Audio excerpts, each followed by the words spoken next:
My friends, the tongue is a small part of the body, yet it holds the power to shape lives, mend or break hearts, and set the course of a man's destiny.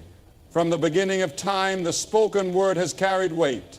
It was with words that the heavens and the earth were formed. It is with words that nations have been led into war, and with words that peace treaties have been signed. Words can either be a balm to the soul or a fire that consumes. So today I urge you, learn to control what you say. Guard your tongue as you would guard your very soul. Because what you say reveals what you are. Out of the abundance of the heart, the mouth speaks. You can disguise many things, put on a face for the world, but sooner or later, your words will expose the true condition of your heart. And if your heart is bitter, angry, selfish, or proud, it will show.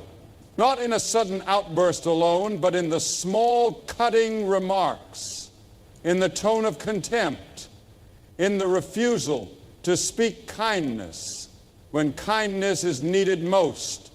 We live in a time when people believe they must say whatever comes into their minds. If it's true, say it. If it's funny, say it. If it proves your point, shout it from the rooftops. But I ask you, my friend, have you ever considered the damage your words can do? A man may recover from a blow to the body, but many never recover from a blow to the soul delivered by a reckless tongue. One sharp comment can linger in someone's spirit for years. A careless word spoken in anger can become the poison that spreads through a relationship and kills what once was sacred. This world does not need more voices. It needs more wisdom in the voices we already have. It needs men and women who will pause before they speak, who will think before they unleash the power of their words, who will speak life instead of death, hope instead of despair, truth instead of slander, love instead of bitterness.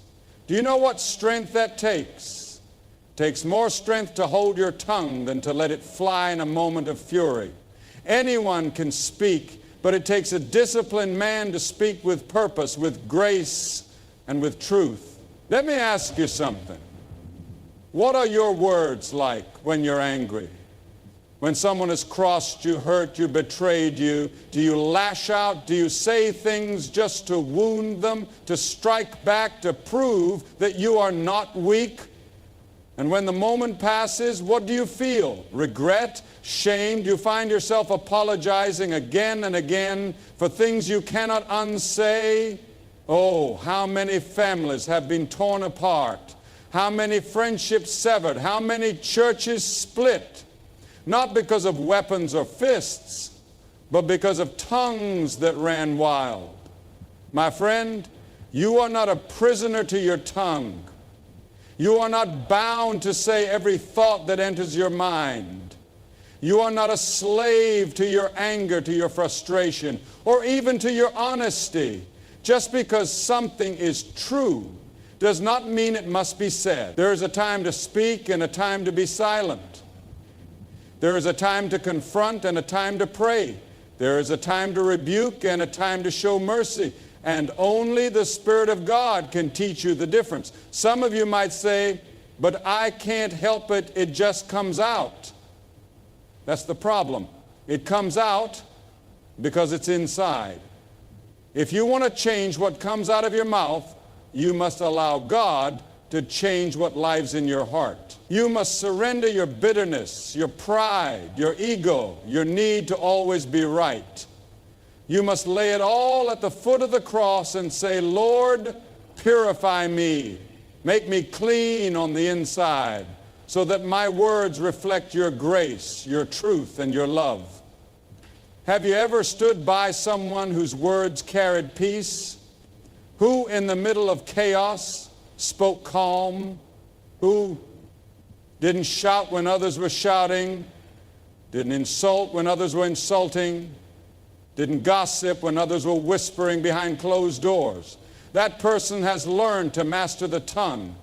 That person has let the Spirit of God bridle the most dangerous member of the body. And how their words bring healing, how they lift up the broken, how they speak wisdom in confusion, how they show love when hatred is easier. My beloved, don't underestimate what your words can do. Speak truth, but speak it in love. Speak correction, but bathe it in grace. Speak boldly, but never speak with contempt. And when the words you want to say burn like fire in your bones, ask yourself, will these words glorify God?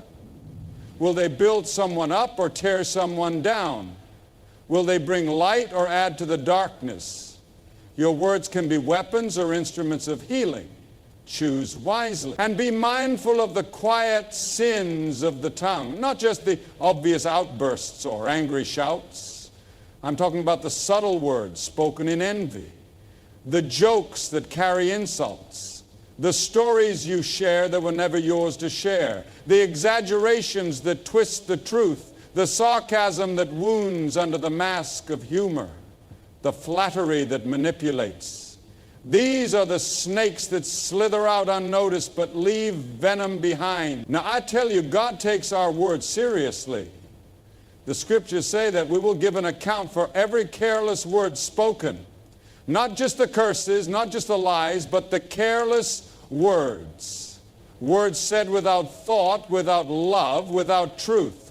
Imagine standing before the throne and having every word you ever spoke played back. Not just what you said in public, but what you said behind closed doors when no one else was listening. You may hide your words from people, but you cannot hide them from God. Let that awaken you. Let it cause you to tremble with holy fear. But also let it drive you into His mercy, because He is not only the judge of our words, He is also the Redeemer. He can forgive what you've said. He can restore what your words have broken. He can give you a new tongue and a new heart. He can teach you how to speak life. There is power in silence. In this noisy world, silence can be a mark of wisdom, not weakness.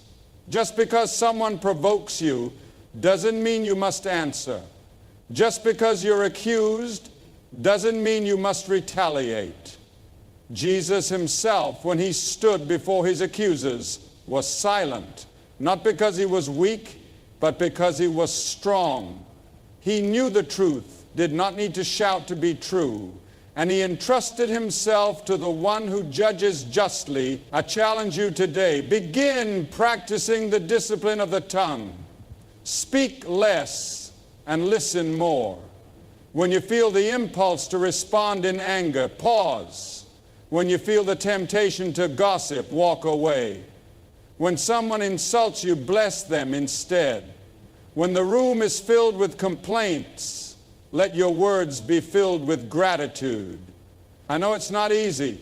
It goes against the flesh. But you are not called to walk in the flesh. You are called to walk in the Spirit. And the fruit of the Spirit is self-control. That includes your tongue. If you can control your tongue, you can control your whole life. It is the rudder that steers the ship. And too many people have shipwrecked their lives because they never learned to steer with wisdom, to speak with love, to control what they say. Think of the children who grow up carrying the weight of words spoken in frustration. Think of the marriages destroyed by words never taken back. Think of the churches divided by whispers and slander. Think of the souls that turned away from God because someone who claimed to represent Him used words like a whip instead of a healing balm. Is that the legacy we want to leave? Is that the kind of witness we want to be? Or will we be people who speak life into the weary, who speak peace into the storm, who lift up instead of tear down, who choose silence when words would only harm, and choose boldness when truth must be spoken? It starts with you. It starts with a decision, not a once and for all moment, but a daily surrender, a daily prayer. Lord, set a guard over my mouth. Keep watch over the door of my lips. Let the words of my mouth and the meditation of my heart be acceptable in your sight. And if you fail, and you will, don't run from God in shame. Run to Him. Confess your failure. receive His forgiveness. Ask Him to help you grow. The Christian life is not about being perfect, but about being transformed, bit by bit, day by day. And as He changes your heart, He will change your words. And as He changes your words, He will change your relationships. And as He changes your relationships, He will change your world. You may never speak to crowds. You may never stand behind a pulpit. But every word you speak, whether to a child or a stranger, to a spouse or an enemy, is a seed. And the harvest it brings depends on what kind of seed you sow. Will you sow love or hatred, peace or conflict, truth or lies?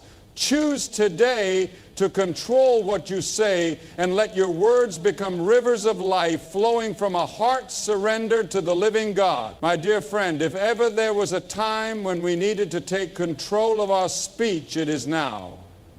We are living in an age where every thought is broadcast, every opinion is shouted, and every disagreement becomes a battlefield of words. With the rise of social media, we've been handed a megaphone, but we have not been taught the wisdom to use it rightly. People speak without thinking, write without praying, and respond without love. But you are not called to follow the world's pattern. You are called to rise above it. The tongue has the power to influence not just individuals, but entire generations. One word can plant doubt. Another can plant faith. One phrase can build a person's confidence, and another can cripple it for life. And yet we handle words so carelessly. We throw them around like stones in a glass house, never pausing to see the damage they leave behind. But God sees, He hears every word, He weighs every motive, and He cares deeply about how we use this mighty gift He has placed within us. When a person controls their speech, it's a sign of spiritual maturity. It's a sign that they are walking close to the heart of God. It's a sign that they've been to the cross and laid down their pride. You see, it's not just about what you say, it's about what your words reveal. Your speech is a mirror of your inner life. A bitter person speaks bitterly. A joyful person speaks with hope. A fearful person speaks with doubt.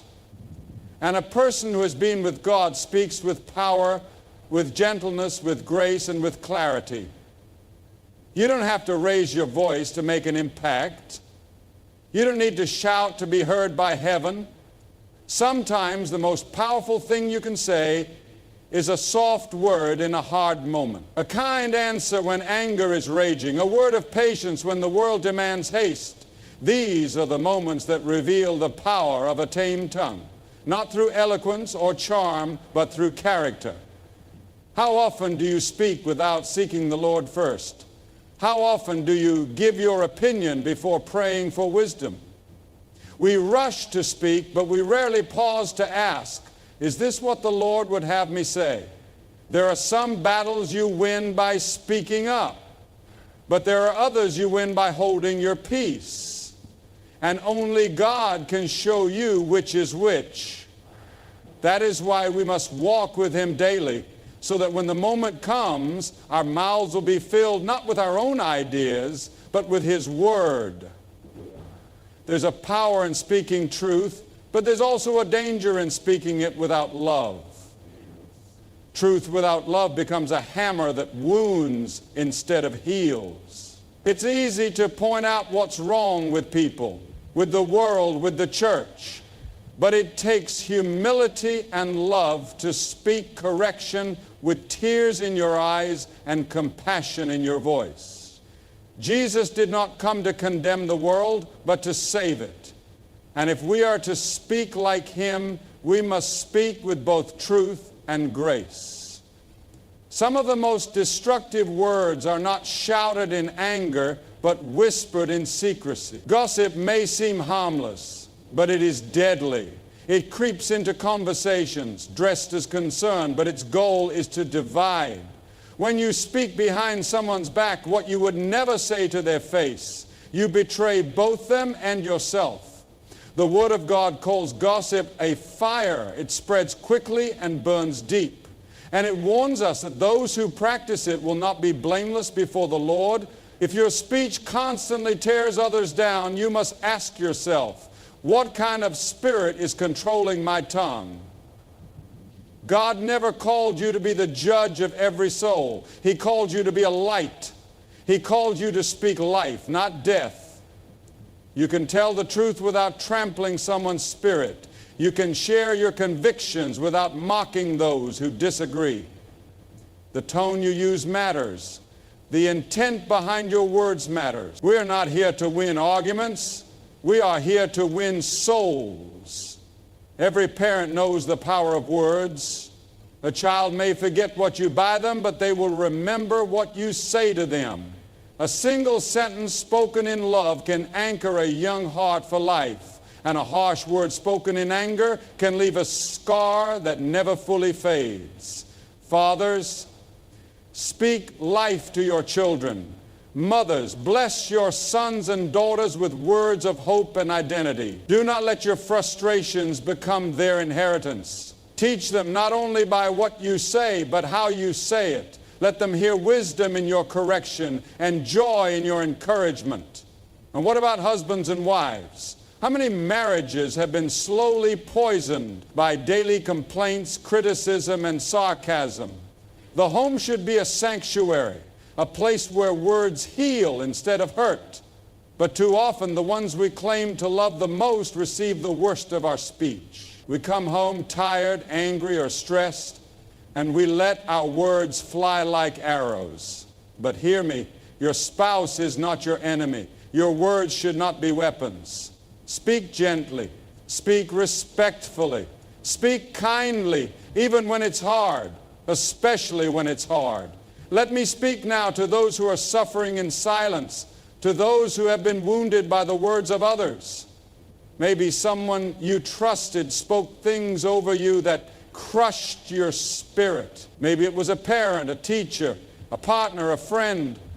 And those words still echo in your mind, defining how you see yourself, how you think others see you. Hear me now.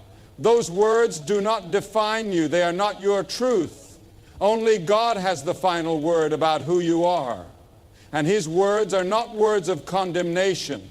They are words of life.